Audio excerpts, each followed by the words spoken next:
எல்லாத்துக்கும் வணக்கங்க. இன்றைக்கி நம்ம தமிழ்நாட்டில் செயல்படுத்தப்படுற சில ஸ்கீம்ஸை வந்து டீட்டெயிலாக பார்க்கலாம். ஃபஸ்ட்டு ஸ்கீம் வந்து இமைகள் திட்டம். இது வந்து எப்போ ஸ்டார்ட் பண்ணாங்கன்னா 23/6/2023 ஸ்டார்ட் பண்ணாங்க. இது வந்து எதுக்காகனா பெண் குழந்தைகளை பாதுகாக்க.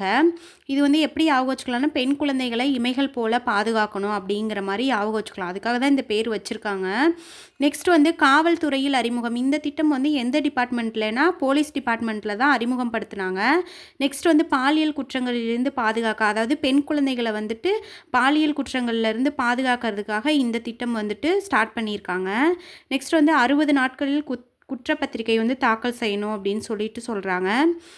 நெக்ஸ்ட் வந்து பாதிக்கப்பட்ட குழந்தைகளுக்கு முறையான மருத்துவம், மனநல ஆலோசனை, இழப்பீடு, மறுவாழ்வு அப்படியெல்லாம் வந்துட்டு அளிக்கணும் அப்படின்னு சொல்கிறாங்க. இது வந்துட்டு என்னென்னா இமைகள் திட்டம் 23/6/2023. இந்த டேட்டும் இது வந்து எதுக்காக எந்த டிபார்ட்மெண்ட்டில் வந்து இன்ட்ரடியூஸ் பண்ணாங்க அப்படிங்கிறத பார்த்து வச்சுக்கோங்க. நெக்ஸ்ட்டு அடுத்து நம்ம பார்க்க போகிற திட்டம் வந்து ஊட்டச்சத்தை உறுதி செய். இது வந்து எப்போ ஸ்டார்ட் பண்ணாங்கன்னா 21/5/2022 ஸ்டார்ட் பண்ணாங்க. இது வந்து எதுக்காகனா 6 வயதுக்கு உட்பட்ட குழந்தைகளுக்கு, அதாவது இந்த புரோட்டீன் அந்த மாதிரி அந்த விட்டமின்லாம் கம்மியாக இருக்குள்ள அந்த குழந்தைகளுக்காக வந்து ஸ்டார்ட் பண்ணியிருப்பாங்க. ஊட்டச்சத்தை உறுதி செய். இது வந்து எந்த வயசுனா 6 வயதிற்கு உட்பட்ட குழந்தைகளுக்கு. இது ஸ்டார்ட் பண்ணது வந்து 21/5/2022. நெக்ஸ்ட் வந்து கடுமையான மற்றும் மிதமான ஊட்டச்சத்து குறைபாட்டை சரி செய்தல். அதாவது ரொம்ப கடுமையாக இந்த புரோட்டீன் கம்மியாக இருக்கனால இந்த குவாசியாக்கர் மராஸ்மஸ்லாம் இருக்குல்ல அந்த மாதிரிலாம் வராமல் இருக்கிறதுக்காண்டியும், அப்புறம் லைட்டாக கொஞ்சமாக ஊட்டச்சத்து குறைபாடு அதெல்லாம் சரி செய்கிறதுக்காக ஸ்டார்ட் பண்ணாங்க. நெக்ஸ்ட் வந்து ஊட்டச்சத்து மட்டும் தேவைப்படும் குழந்தைகளுக்கு சிறப்பு ஊட்டச்சத்து திட்டம் உருவாக்கப்படும். அதாவது ஊட்டச்சத்து திட்டம் அப்படின்னே சிறப்பாக அவங்களுக்காகவே ஒன்று உருவாக்கி நிறைய வந்துட்டு இந்த சத்தான டானிக்கு, அதுக்கப்புறம் இந்த டேட்ஸு அந்த மாதிரிலாம் நிறைய தருவாங்க. இதுதான் வந்து ஊட்டச்சத்தை உறுதி செய். இது ஸ்டார்ட் பண்ணது வந்து 21/5/2022.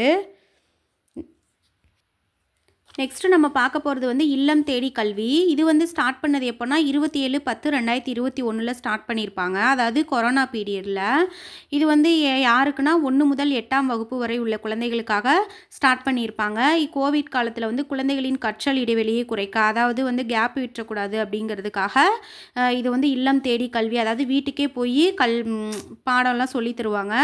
27/10/2021 ஸ்டார்ட் பண்ணியிருக்காங்க. அதை பார்த்து வச்சுக்கோங்க. எப்போ டைமிங் எப்போனா மாலை 5 மணி முதல் 7 மணி வரை ஸ்டார்ட் பண்ணுவாங்க. ஸ்டூடெண்ட்ஸ் வந்து வீட்டுக்கே அருகிலே, அதாவது வீட்டுக்கு அவங்க வர்றதுக்கு வந்து வசதியாக வீட்டுக்கு பக்கத்துலேயே வகுப்பு வந்து நடத்துவாங்க. நெக்ஸ்ட் வந்து வாரத்திற்கு குறைந்தது 6 மணி நேரம் அப்படின்னு சொல்லிட்டு ஒரு டார்கெட் வச்சு பண்ணிகிட்டு இருந்தாங்க. நெக்ஸ்ட் வந்து தமிழ், இங்கிலீஷ், மேக்ஸ் இது 3 சப்ஜெக்ட்டும் வந்து மெயினாக சொல்லி தருவாங்க. குறைந்தபட்சம் வந்து 17 வயது ஃபினிஷ். இது வந்து யாருக்குன்னா அந்த ஃபேக்கல்ட்டி சொல்லி தருவாங்கள்ல அந்த டீச்சர்ஸ் வந்துட்டு வாலண்டியராக வரணும். அதே மாதிரி யாரோட ஒரு வற்புறுத்தலும் இல்லாமல் வரணும். நெக்ஸ்ட்டு வந்து குறைந்தபட்சம் வந்து 17 வயது அவங்களுக்கு வந்து முடிஞ்சிருக்கணும். அதே மாதிரி மாணவர்களோட வந்து நல்லா இன்ட்ராக்ட் பண்ணுறதுக்கு வந்து தமிழ் வந்து நல்லா தெரிஞ்சிருக்கணும். இந்த குவாலிட்டியெல்லாம் அவங்க வந்து சொல்லியிருந்தாங்க. இதிலெல்லாம் வந்துட்டு நமக்கு வந்துட்டு இந்த கூற்று காரணம் மாதிரி கொடுத்து கேட்பாங்க. இது வந்து எந்த டைமிங்கு, அதே மாதிரி இது வந்து எந்த வயசு குழந்தைங்களுக்கு வந்து ஸ்டார்ட் பண்ணாங்க அப்படிங்கிற மாதிரிலாம் கேட்பாங்க. அதனால பார்த்து வச்சுக்கோங்க. டேட்டும் பார்த்து வச்சுக்கோங்க. இல்லம் தேடி கல்வி வந்து 27/10/2021. இந்த வீடியோ உங்களுக்கு யூஸ்ஃபுல்லாக இருந்திருக்கும்னு நினைக்கிறேன். மறக்காமல் சேனலுக்கு சப்ஸ்கிரைப் பண்ணி சப்போர்ட் பண்ணுங்கள். தேங்க்யூ.